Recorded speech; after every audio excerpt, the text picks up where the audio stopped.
What's up, everybody? My name is Sangye Choiphel, and this is Talking Cinema. Cinema, at best, is a reflection of life, a mirror, perhaps a window into the human narrative, a combination of light and darkness of still images intended to create moving pictures, powerful enough to portray our wildest desires, deepest secrets, far-flung fears, and illuminating the human emotion and psyche. A medium intended to represent our fantasies and imagination. But most of all, cinema is capable of suspending our disbelief, engulfing us in that narrative world, an atmosphere created with specific stylistic way of filming with its unique aesthetics.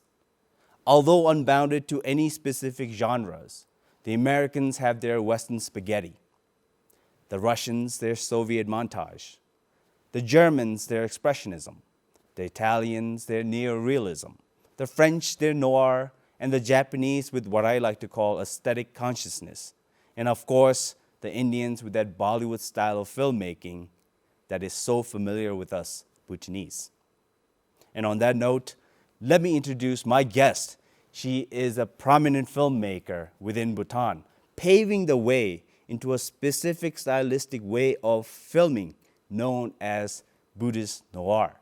With her production company, Dakini Productions, she has worked on many documentaries, videos, shorts, and her debut feature film, Honey Giver Among the Dogs. She is the co-creator and the co-organizer of the first Bhutan Film Festival known as Bescoputan. Her films have traveled all around the world and won numerous awards. And if I list them down, it would probably take an entire hour of the show. So without further ado, let me introduce my guest for tonight, Miss Dechen Roder. It's an honor to have you on the show. Thank you. How you been? Good. I'm very used to being on the other side of the camera, so forgive me if I'm a little nervous right now. And that's all right. I'm very happy that you have finally came to the show. Just want to know what you've been doing these days.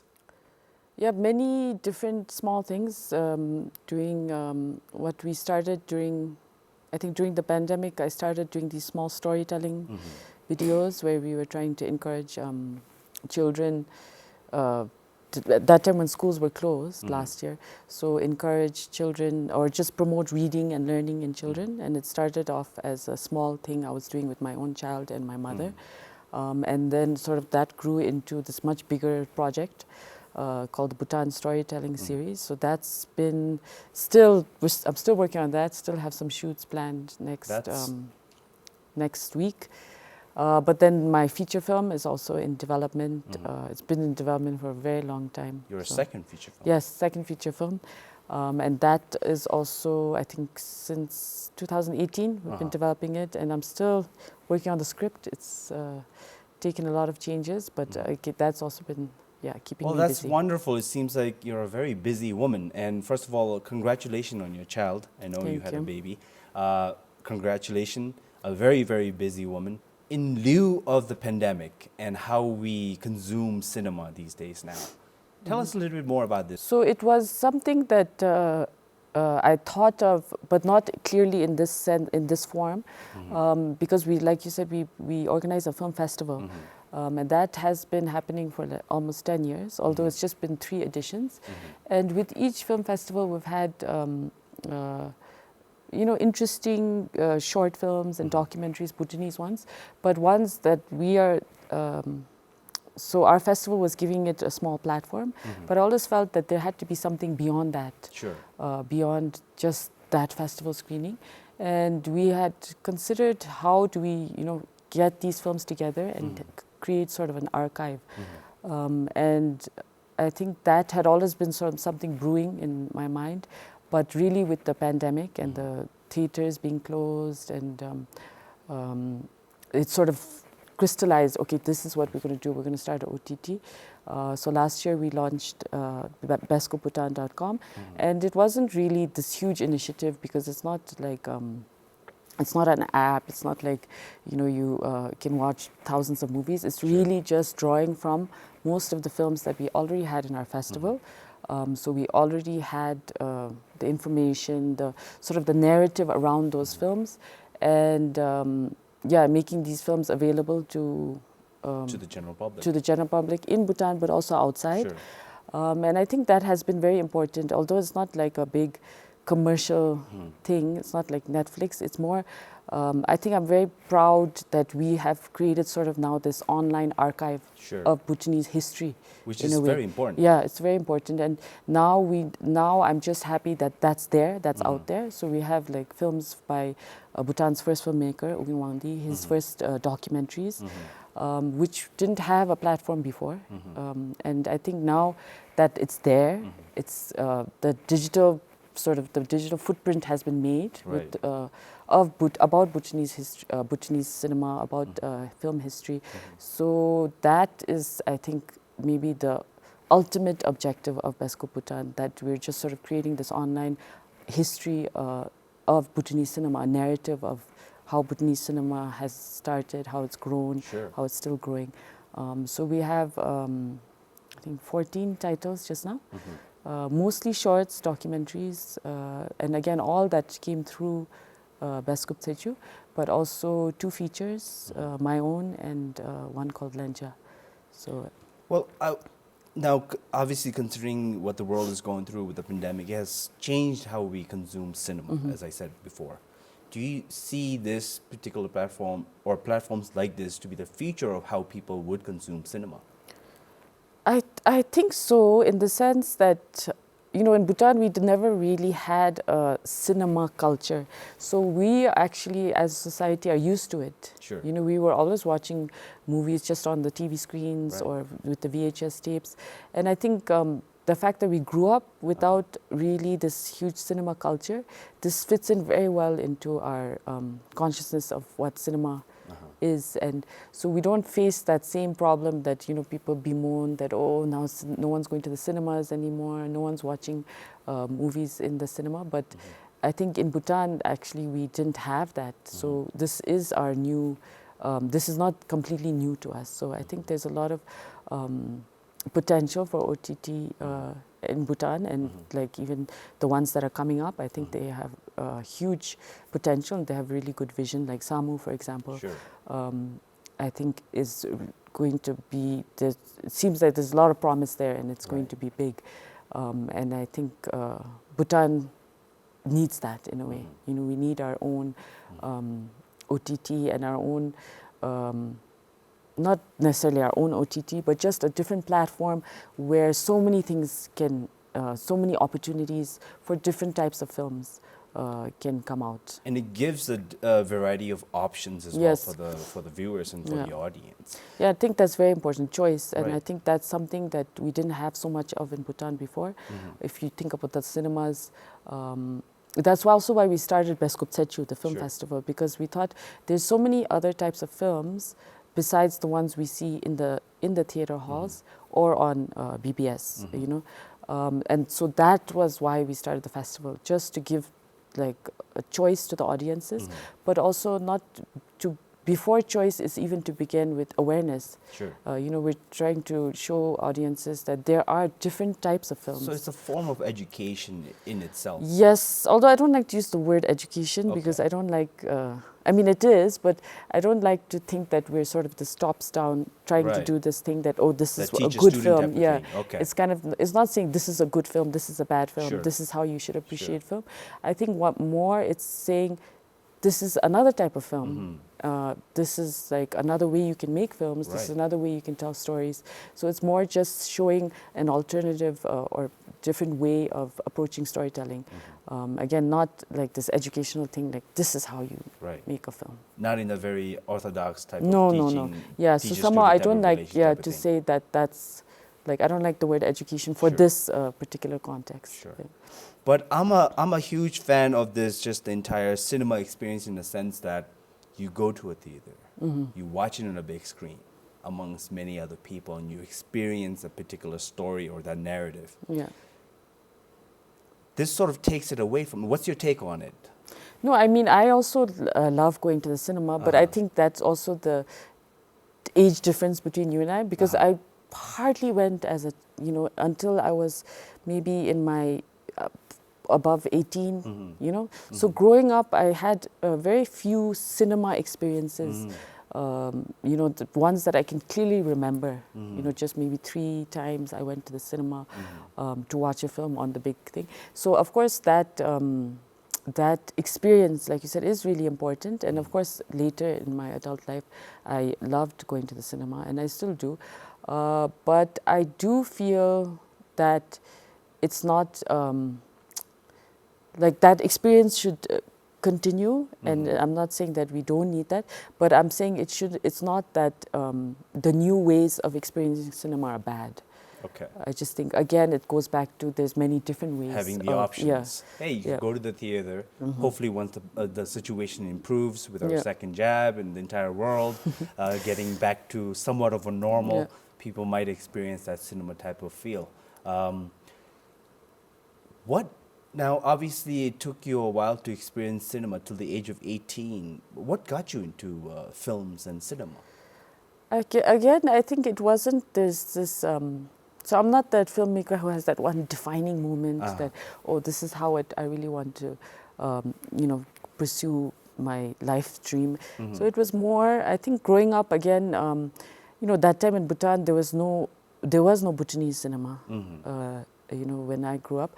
So it never really crossed my mind that it's even a possible thing to do.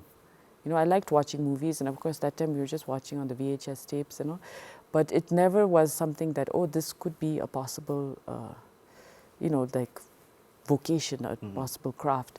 So that never crossed my mind, although I loved watching movies. And in school also, I used to love, when we were younger, putting on little plays, but not formally, just among friends, and not like in a school setting, But that I always recall as something that really gave me a lot of joy. And, already then I was quite like bossy. That might have been the defining moment, perhaps. Maybe, but I didn't realize it until until much later, until a friend reminded me that I was very bossy. At that, I think we were 5th grade or 6th grade, as the director of this play. I made her act a lot.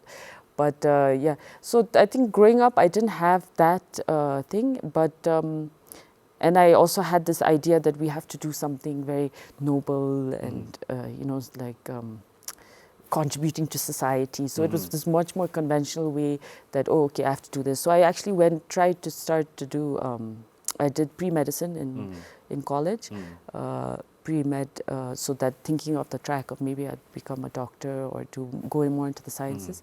But during that college experience, I also had this sort of, I guess that was the defining moment that I didn't really want to, I suddenly thought I don't really want to sit in front of these books or instead, like I felt this objective thing wasn't working for me. Like just memorizing, and I was doing okay, but it was just memorizing things and then applying it. But there was nothing quite in terms of creativity. Yeah, there was something was just not working for me, and I was lucky that I was in a college where you could change your majors. So not like here where you can't change your stream. So then I changed to like humanities, history. So and that was interesting again because.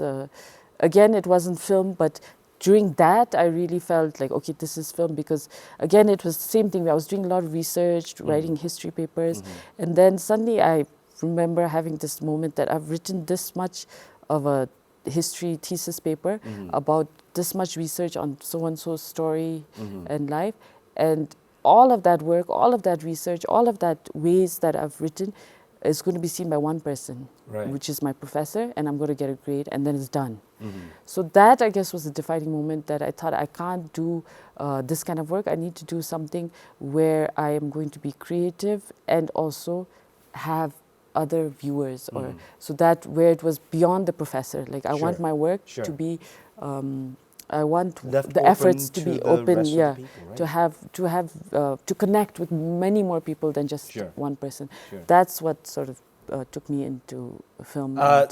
Dechen, it's kind of interesting because you're narrating how you got into film, and it's something similar to how I got into film as well. just like any Asian parents, they want their children to be an engineer or doctor Right. or lawyer or whatnot. So initially, when I went to college, I had taken a lot of other majors. My university was also the type of university where you could change majors. Right, So yeah. I changed to archaeology, sociology, philosophy, So we had a very and similar thing.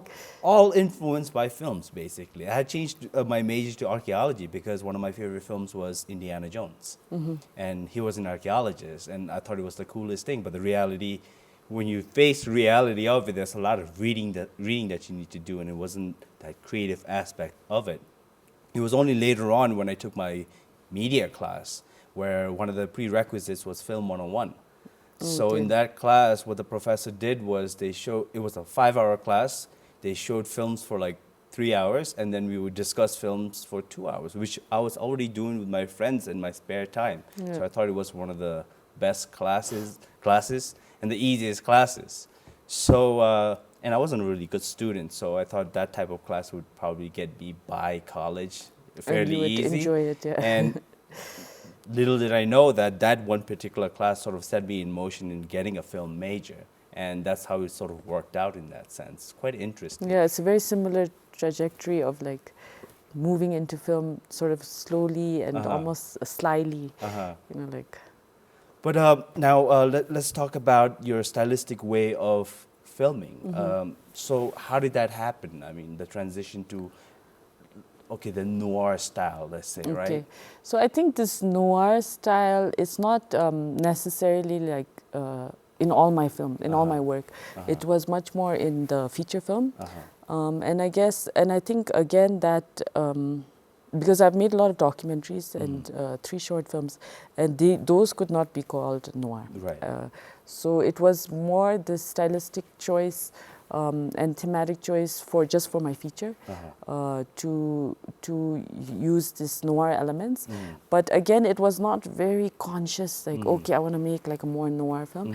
And I think what happened was with the first premiere screening of Honey Giver, which was in Busan, the world premiere, the first review was by this Hollywood reporter reviewer, and it was such a like honor and like the biggest boost actually for the film, because it was a positive review.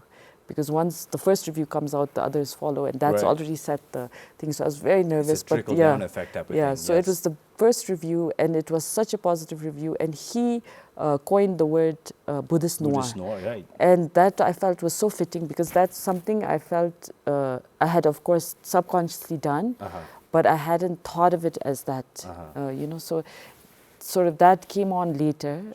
So he called the film a Buddhist noir, and I think ever since then I've been very happy to use that term because I do feel it fits the film completely. And Definitely, and that sort of gives a new thing that comes out from Bhutan. yes, Right, Buddhist noir. I mean, Right. the French noir and the American noirs and all that stuff. But Buddhist noir is a completely Bhutanese type of thing, and which is a proud moment. And you Yes. should be definitely proud about it.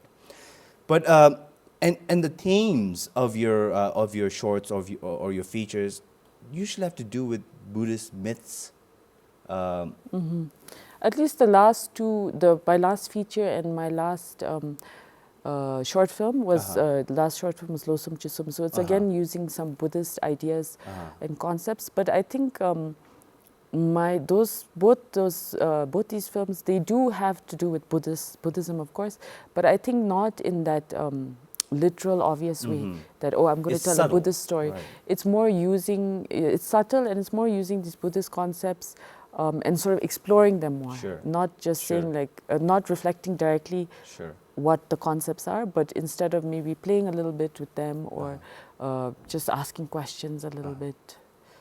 Yeah. So tell us now. Let's get into your feature film, right? Yeah. Tell us about your feature film, Honey Giver. Yeah, it's a Buddhist noir, as said, but it's a mystery film. So it's about a detective who has to find out if there's like a Anim Kempo missing abbess.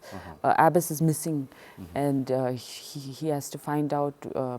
He has to go to the village and sort of investigate what happened to her, and the most of the villagers suspect a young lady from the village, and so he's supposed to go undercover and befriend this lady and try to solve the case. But along the way, it just gets more twisted into more of these Buddhist mythology and sort of his transformation as this very practical, clinical guy into seeing women as more powerful, more potential for power and for transcending reality, and sort of his understanding of sort of believing more in the supernatural. Sure. And he evolves throughout the film. Right, I mean, yeah. he changes in the end to the point where he actually starts believing in this Buddhist concept. Yeah, and believing in these stories of women. So in the Dakini story, in Right. the Very, very interesting. Don't go anywhere. Let's show a clip from the feature film Honey Giver Among the Dogs, and we'll be right back.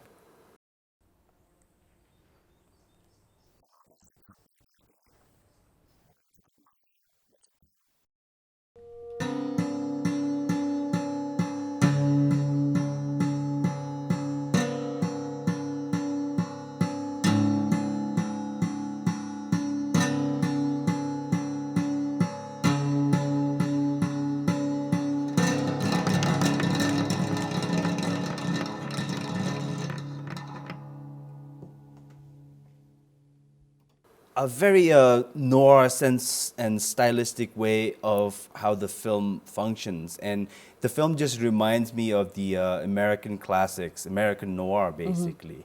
And the theme are usually based on crime or victim of circumstances, and aging boxers, let's say, a man or a woman, a character forced to get in the life of crimes and things like that. And the film sort of really reminds me of American classic. They call it the black films, right? Right, yeah. With this high contrast of the light and the shadow, how the film features and like that. And even in terms of how the story is driven, it reminds me of Humphrey Bogart films. You know, he's a detective, he's disgruntled, his relationship with his family is really not that well because he's so adamant about solving a particular crime or a case, and he is mystified with the particular case. And that's the type of theme that your film follows. And it's really interesting. It is definitely a noir approach to the film, and that was very deliberate in the sense. I didn't, again, like I said, say, oh, I want to make a noir film. Sure. But I'm very inspired by and influenced by noir films. And the whole visual look of noir, and also the, like you said, just the themes and the way it flows about a detective or someone investigating something, the mystery of it. So for Honey Giver, it definitely was something that you know, the cinematographer and I sat together and we discussed how we want the film to look, and I wanted that exactly that kind of feel of there's something shadowy, there's mystery, there's a sense of gloom and doom, and so we were playing a lot with colors and with our natural landscape of mist and sort of that being the character as well, and I think that was definitely.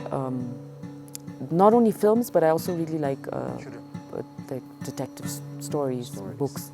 Yeah. So I think that also sort of fed into the film and into the character of what he goes through.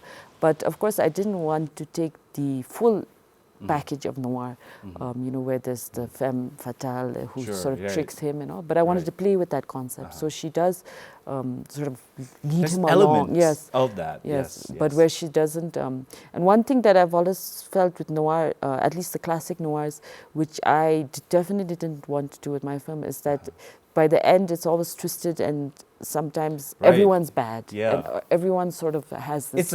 Most dark, of these films are dark films. Right. No? So I wanted to definitely deviate from there and maybe give some more. And I guess that's where the Buddhism comes in, because it offers something a little more transcendent, spiritual, and also uphold this thing of what women can do and be, what they're capable of. There's for the lack of a better word, I mean, there's some sort of happy ending to it Yes, within the film. I mean, whereas in American noir or whatnot, there usually isn't a very happy ending, and that's the difference. And I guess that's the Buddhist concept that you bring into the film. But in terms of the stylistic way, I want to talk about the lighting of the film now, because that's a huge element in terms of the noir. Yeah. Was it difficult to light certain scenes? Because some of the scenes were quite It wasn't beautiful. difficult for me, but For me, how it looked, especially in this particular scene where I'll be showing the clip, he's in a room and the light is coming from the roof. Natural. It seems like natural sunlight, but that dynamic range of darkness and the light. It was just. This is amazing. really, you have to give like most of the credit to the cinematographer, Jimmy Tenzin, who's maybe Bhutan's best the cinematographer. Not maybe, Jimmy, I think yes. definitely. I had a conversation with Soli Baba, Kelsang Dorji. Who's also about working with Jimmy. Yeah. Right. Yeah, so Jimmy really, I think, brought in this, he's very good with light, and I think this is something he's really brought to Bhutan actually, because in most of the films I've seen before, Bhutanese films, and including my own, I think we never used light that much as far as with what Jimmy does, the cinematographer, is like he cuts light. And that's something that I think is a very new concept in Bhutan. So whereas with other films, like all is overblown and, oh, let's light it up, let's bounce the light here. But what Jimmy is doing is like shaping light, he's cutting it. So even the scene you're talking about, it's just a village house and he enters. But to create that thing of light coming a little bit here and the shadows and the light, it took a lot of, there's people in the roof where we've removed planks. There's like a bunch of people outside with lights. So even to create that very rustic, almost, again, this almost little how spiritual you see feel. with your eyes, right? To replicate that. That basically. was really, shaped. That was like a full operation that took like a long time to set up. And again, Jimmy, it was Jimmy's first feature in Bhutan because he had also been outside. So I think this was, I was very lucky, that to work with Jimmy, who had just started working in Bhutan, and this is his first. So he had to show what he got, his talent. Yeah, his talent he's very good, and like now you can see also his journey of all these features that he shot after that, Hema Hema, Red Phallus, Lunana, Bhutan's very lucky to have him as a cinematographer. So even with my film, I think it was the perfect cinematography, because I wanted. This look, but I didn't know that that's how you cut light, and I didn't know the technical parts of it, which he knows very well, but that he was able to understand my vision so clearly and so, add so much to it. I think it was a big blessing for my film. I want to get to that in terms of how you communicate your artistic vision to another person, especially working in a feature film where you have to collaborate. I want to get to that. But let me get back to the lighting once again, because I found it very fascinating. Now, in that particular scene, you said you had light people in the roof outside. Was that scene filmed during the daytime or at night? That scene, now I think you're talking about where the detective walks in the morning. He's in the room. It seems like it's supposed to be the morning scene. Yes. So that was daytime. Oh, wow. So it's again, that was the beauty of how Jimmy works. And we also had a gaffer from India, which was very important, I think. And this is, so because to understand light, I think is like the biggest part of like, because film is sound and light basically. So to be able to understand light, I feel that is what really brings out the how a film looks and how it's told. So that was daytime, and but like I said, it took maybe half the day to set up just to create that light. And of course, like people who had to be willing. Luckily, we used a house that was not used so much. So the owner of the house, she was lived in the village there, but she had built a new house. Okay. So this one was just about to be dismantled. Yeah, dismantled. So luckily, we could take out part of the ceiling. We could play with the Sure. set a little Sure. bit. So you had the freedom to do Yes. that with the setting, Yeah. with the set, basically. Where did you film? Where was the film filmed? Most of the film, at least the film is set in Bumtang. And it was, I would say, half of it, not half actually, maybe a third was shot in Sure. Bumtang, in the village. But otherwise, half of the film takes place in Thimphu anyways, and Right. then another significant portion takes place in between. Okay. So as the characters travel from Bumtang to Thimphu, there's that chunk in between, and that we shot in many different places to capture the Bhutanese, the landscape, the changing Sure. landscape. Sure. That sort of also that I think the forest and the mystical elements of the film really come through that journey, that physical journey that the protagonists take. And I want to get into the characters and what their roles are and things like that. But let's get back to this artistic expression of how you communicate, perhaps to your cinematographer or to the grapher, along with your cinematographer, your actors, perhaps. How do you, as a director, as a filmmaker, communicate that creative idea? Because it's so difficult. I mean, most of us find it so difficult to make that other person understand your vision, your understanding, your creativity. How do you do that? I think with the cinematographer is probably the beginning, the most important, because in the sense that, so like with Jingmi, we talked a lot about look and, used a lot of references as well, looking at other photographs, other images. And with Jimmy, like, because he's quite professional as well, it was easy to discuss things like color palette, Sure. what sort of tones we're going to have, and the sequencing, as well as I didn't do hardcore storyboarding, but I did do some. So that was also part of the communication process.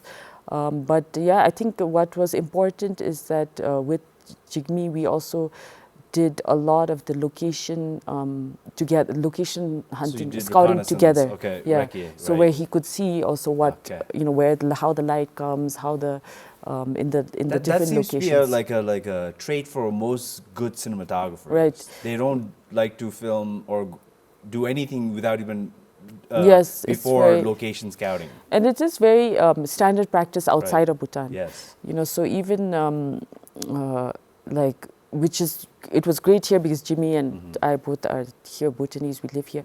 But I've read like about cinematographers who have to go like a year ahead to a different country and live there for 3 months, to get a sense of the space, of the atmosphere, and then only come back 6 months later. And then plan out the shots. So there's this again goes back to so much pre-production and research and like feeling the space, the atmosphere, to be able to see what you can evoke later in what we see. To the story, the main story. Okay. So that is so with Jimmy we had a very long pre-production process, and that I think was very important to the film. So even when later when I cast the actors, then even with then we were doing screen tests, like what light looks good with them, what colors, what works with them, with the costumes, right. in terms of the costumes, in terms of just even like the shadows, what kind of things, because everyone looks different, everyone has a different inner glow, so we did a lot of that as well, screen tests, working so is that how you ended up casting Jamyang? No, actually, so Jamyang, I had cast him from seeing Gyalse. He had made a film where he acted as well. Right. So I had never met him before in my life. I'd never even seen him around. So I saw Gyalse, and then I liked his acting there. And then only later I met him once somewhere. I think he had come for my short film screening, and then we first met. And then he had mentioned, if you need actors more in your than- future, in the future. And I had already seen Gyalse, and so then suddenly I did have this, and I was working on the script of Honey Giver, so I didn't audition for his role. Sure. I sort of just cast him because I felt he fit the part, and since I'd already seen him So act. were you aware of him before you wrote the story or the character, Jamil, Killei's character, basically Jamil, right? I think it was at To fit him? I didn't really do it to fit him, but I was Okay. still developing the script when I cast him. So I think after that, there were parts maybe where I did add or change Sure. certain things Sure. to fit his, to fit him. But Sure. since I didn't actually know him, Right. well, I was still basing it on just that brief encounter and his previous film. But for the female lead, I did auditions and Sonam, her name Chudi's is- character, right. yeah. So that was, she came in for auditions and she really, And the Fit little the girl, the little girl also, I didn't audition. She's from my neighborhood. okay. They run a family store. So I had seen her over many years, and you know, because just we would always use that store, and I also just liked her her character, Sure. and we were on very familiar terms. So that I just thought she'll fit the Hey, part, perfect, and yeah. right? So then I just went in and asked her to. In that sense, I kind of find that type of approach is very Italian neorealism style, because that's what they did. They didn't really have, they couldn't afford to hire big actors. Yeah. So what they did was they hired normal people that they Yeah. thought that would fit the character. Fit the characters, yeah. And in that aspect, what do you think? I mean, because Bhutan, yes, we do have actors and actresses Yeah. in the mainstream, but we don't have a variety. Is No. that how you should approach it, especially if you're going to be doing I think if you're it- an yeah. independent filmmaker? No, I think it depends on the film actually. Because sometimes I feel that the films are better when they use like Professional this- actors, maybe. not professional, but ones that have a little bit familiarity with the production process, Okay. the Then they know yeah, how to yeah, go about it. and who want to act as a profession. I think that's important. Not they don't have to have that much experience, but who want to. This is their profession, and they want to grow. But I feel other films sometimes it's stronger. Again, depending on the film, depending on the script, stronger when you do pick non-actors. And I think I have not explored that so much yet, but I'm very sort of impressed or inspired by films that have done that. And I'm thinking of like there's this filmmaker who she just became more famous because she won the Oscar, the Chloe Zhao, Right. this Chinese filmmaker, and she won for this film called Nomadland, which is you know has a famous actress and all. But her previous films are really, really beautiful and interesting because they're fiction films. But she's done the reverse, where sometimes you see a documentary and then you think, oh, I think they set up that a bit, and you know, you think that. Hers is like the reverse. So she's done a fiction film, and she's saying it's fiction, and then later you realize she's actually using real people playing themselves. Like their names in the credits are themselves. Same, right. Yeah, and so that is a very interesting approach. But that again is depending on the film. So she writes the films, fiction films, after knowing the person. Characters. You know, so she sets them up in certain scenes, and but she uses their real relationships most of the time. So the film I like The Rider, one of her films, The Rider, and she it's about a man who's been thrown off the rodeo, this practice, and sort of his journey after that, because he can't ride anymore, and his recovery. And then if you read about the film, and then you realize slowly also, because he was thrown off the bull, and he is recovering, and his sister in the film is his real sister, and his father is his real father. So then it's a very interesting process, and I feel this is like just opens up so many things that what you can do with film. You know, you can take real stories and create fiction around real characters. You can do the reverse. You know, take you can sort of take people and say, like, let's say this is real, and you know, so you're playing with fiction, you're playing with reality, but in the end I guess you're always using reality as fabric, whether it's like fiction or not. And I think again this depends on the film, you asked, I've gone completely off topic, but you asked about using actors.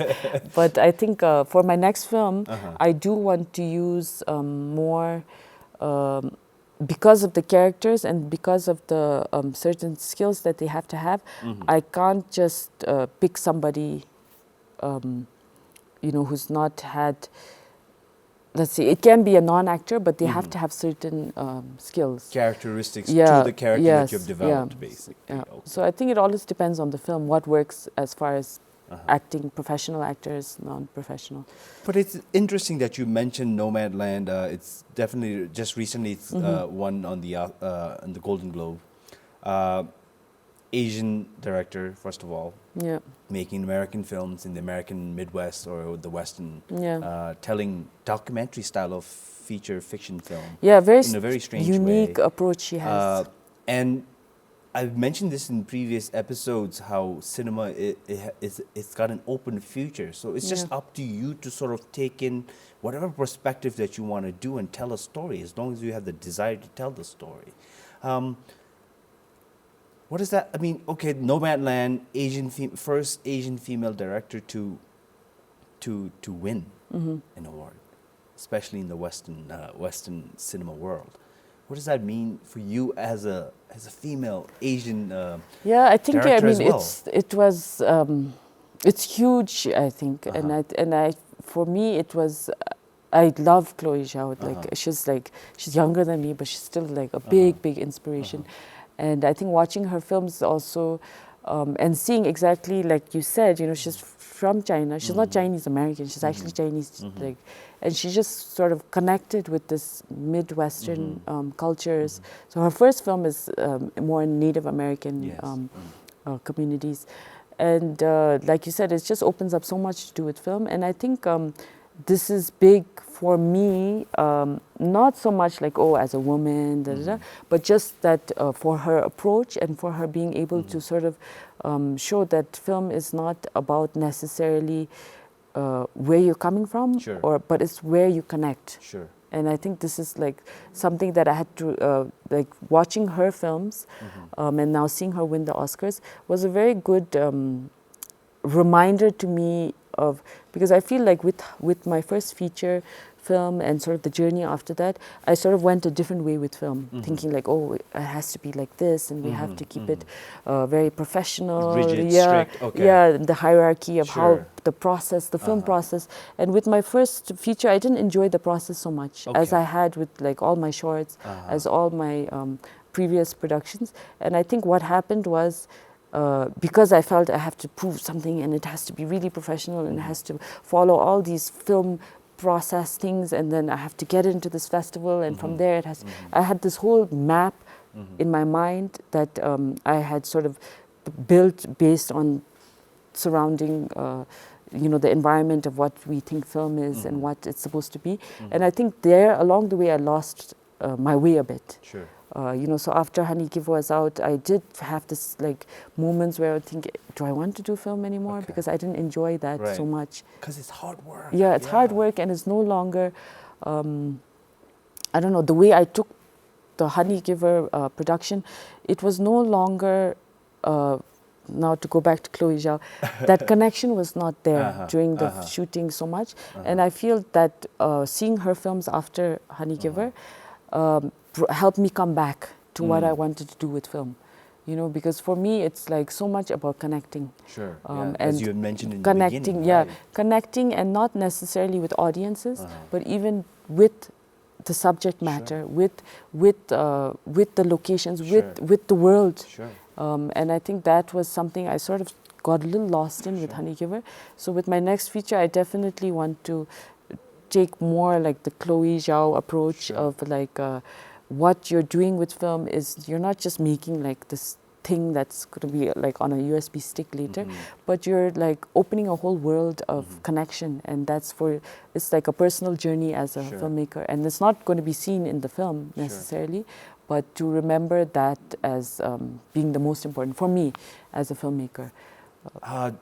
That's why cinema is so powerful, isn't it? I mean, sometimes it takes a film like that to get back to your roots, get back to why you originally wanted to do film and make films. And this is the beauty of cinema, and that's why I love it so much. But you were mentioning, okay, now your next film, how you want to approach it. What is your next film So the next about? film is it's called I the Song. It's quite a strange title, but it's about a girl who's searching for her doppelganger, like her somebody who looks concept, exactly like her, and based more on like this modern thing that we have of, you know, that there's cases now in the court and, you know, people filming on their smartphones, secret cameras, and oftentimes it's mostly of women in compromising situations.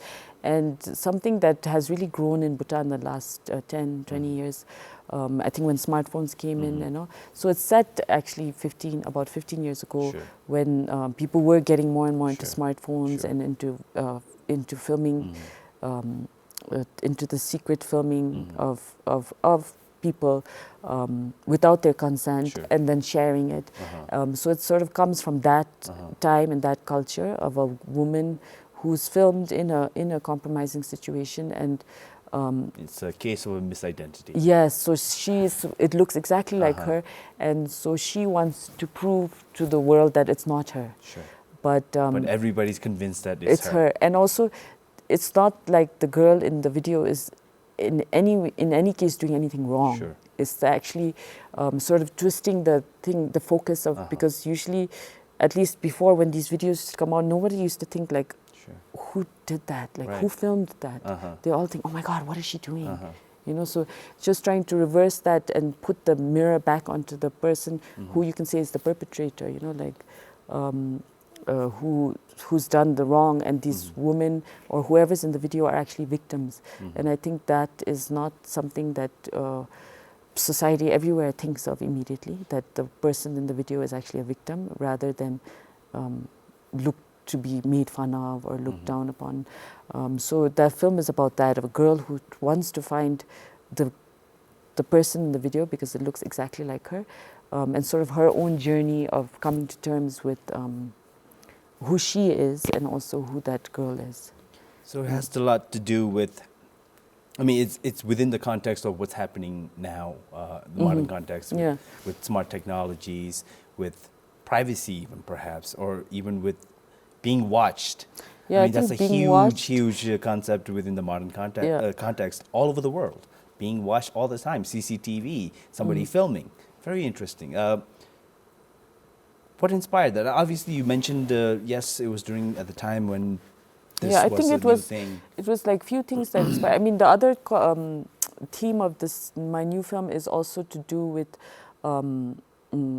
like our own cultural thing of, I had seen a newspaper article, I think Kunsal had done a few years ago, about this community in Merak-Saktan, and they were complaining that one of their songs was being sung out of context. And I'm not sure exactly in what, but like when it was on TV or so maybe in, I don't know, on stage, or I don't know who was. So it was misrepresented. It was, and they felt that this song can only be performed during the specific ritual that it's a part of, and to sing it out of context on TV or on radio was sort of creating like was like sacrilege. So the deities or the people, it was the whole ritual was kind of being desecrated, by this. So they wanted, I remember just thinking it was quite interesting because it was quoting a villager and they're saying they want the song back.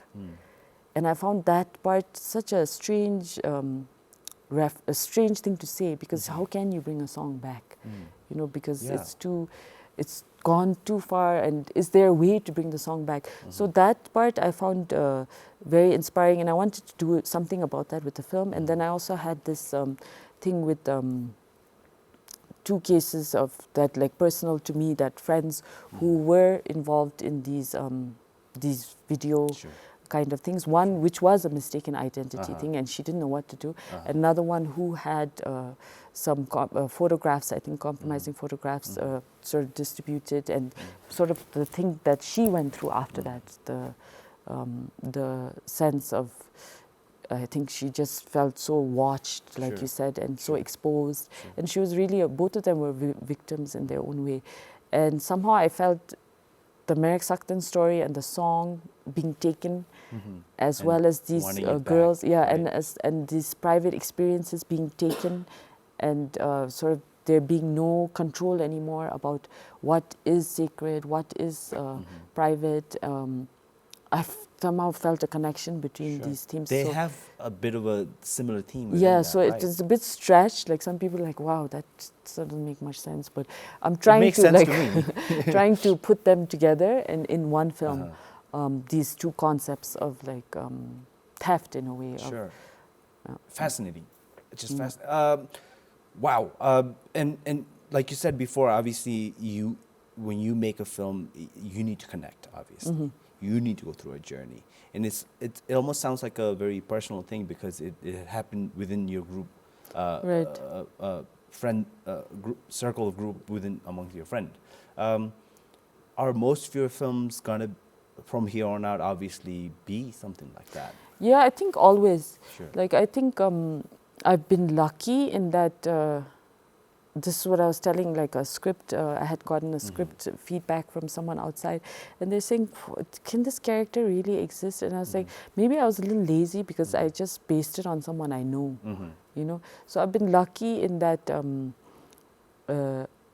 there's like so much inspiration around me, whether it's like personal friends who've gone through things, or something I read, Sure. something I feel, but I cannot, you know, it has to be personal. I cannot do, that's why I also feel like sometimes if I'm not writing the script, I don't think I could direct it, because I would have to have a very deep connection To it, right? to the story or to the themes of the story. And so far it's always been from that. Like first I'll feel something and then I'll think, oh, maybe I'll make a film. So it can never for me go the other way around. Sure. You know, so that's why I also like admire, or I'm a little bit in awe of like some directors, you know, in like who become quite well known in their country, and then they can just transport themselves and shoot somewhere else. You know, like Ang Lee, for example. You know, he can just go to another country, another culture, and make really good films. Right. You know, like that resonate really strongly, and I just can't imagine myself ever doing that because it has to be very personally connected to me. But I think that's a great formula in itself, especially for creators like yourself, creative people like yourself. That if you can connect to it, you can be sure that most of the people all around the world will connect to it. Yeah, hope because so. there's that essence of humanity in it. How do you see this film showcasing in terms of stylistically? Yeah, so this one would take a very different approach to Honey Giver, because Honey Giver, it was a very controlled, style. You know, so like the shots were very still. The whole there was hardly any moving camera. Oftentimes,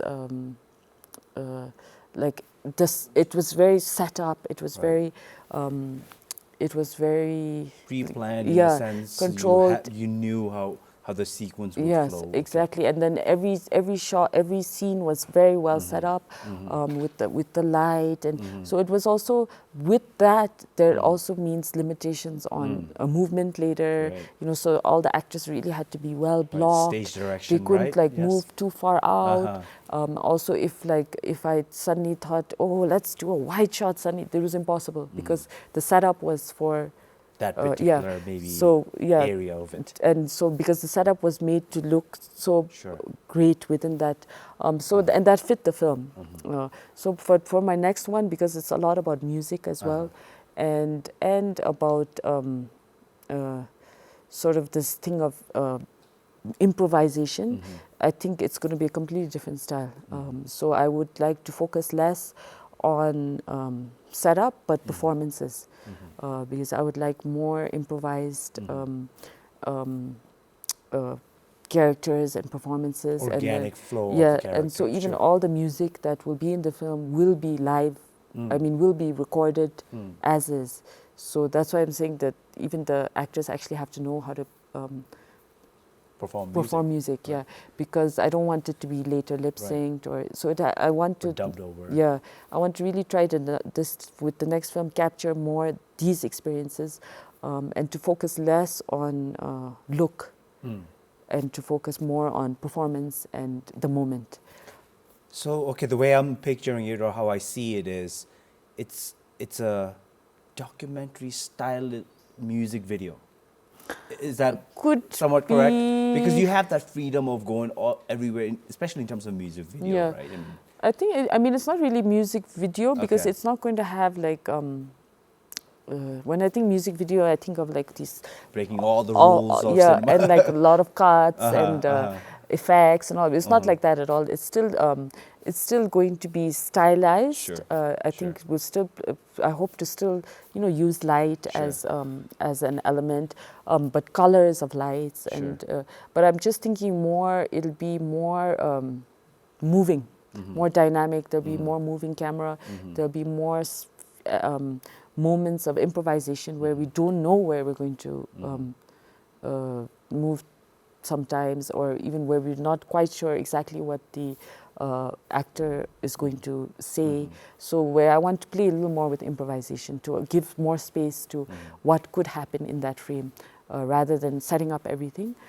So again, it's just a different way. It's like a different experiment with filmmaking. And Well, Dechen, it sounds fascinating. When can we expect this No, film I to don't be know. out? I don't know, maybe next year, next year, because we've not even fully raised the funds for it. So I hope to shoot end of this year or early next year, but that's hopeful. And then again, with the whole situation, the global situation, we never know actually what we can do in a few months. But I'm hopeful that Well, things will. I'm also hoping that you get to it as soon as possible and get it out as soon as possible for us to enjoy. One last question before we end the show. Unfortunately, I wish I had 2-3 hours to just talk to you, Sorry, Dechen Roder, I don't answer because your this is a questions very fully. interesting conversation. I always end this show with this question. What would you tell any film enthusiast, young film, wanting to make filmmakers, young audience out there? What would you tell them about just cinema in general or filmmaking in general? I think telling, let's say, a Bhutanese, Sure. especially a Bhutanese, I think these days what I've found, and even myself, we get caught up in the technicals. We think like, oh, we have to have a good camera, we have to good set, we have to do all this, in the whole professional thing of it, which is good, it's important. But I feel that I was luckier when I was younger and doing film in Bhutan, because there was not many people doing it. When I started maybe 20 years ago, I had a handycam. So you had the room to Yeah, make and mistakes. sort of like, so my advice would be to not get so worried about the technical parts of it. Like, do you have a good camera? Do you have a good sound man? Don't think about any of that. Sort of just start making films with whatever camera you have available, and without any plan of what even you're going to do, like, don't think, oh, I hope I get 100K likes with this film, and just make a story, and not think about, if you, Technical aspects. because even now I'm caught in that trap, so before we used to make short films, I used to shoot it, I used to do the sound, really not the best that way technically, but I feel that was some of the best films I made, the first ones I did with myself, handycam, because that's pure. Sure. And I think you, as a young person who wants to be a filmmaker, you still have that purity. Sure. And so take advantage of it, take advantage of that purity, and just don't worry about the things that we worry about now, that the look, the color grading, will the sound be perfect, 2K or 4K. Don't worry about any of that when you're just make a film. Start small and use whatever equipment you have. Well, there you have it, ladies and gentlemen, right from the mouth of Dechen Roder, one of the most prominent filmmakers here in Bhutan. Be pure. Start out pure. Don't worry about the technicalities of how the film's going to look. Does it have to be expensive? Do I have camera? Just do it. Don't taint your mind. Just be as fresh as possible. Do what you think is cool and be pure and be connected to the story that you want to tell. Once again, it's been an honor to have you on this show. Thank you very much, Thank Ms. you. Dechen Roder. Thank you. Thank you very much and good night.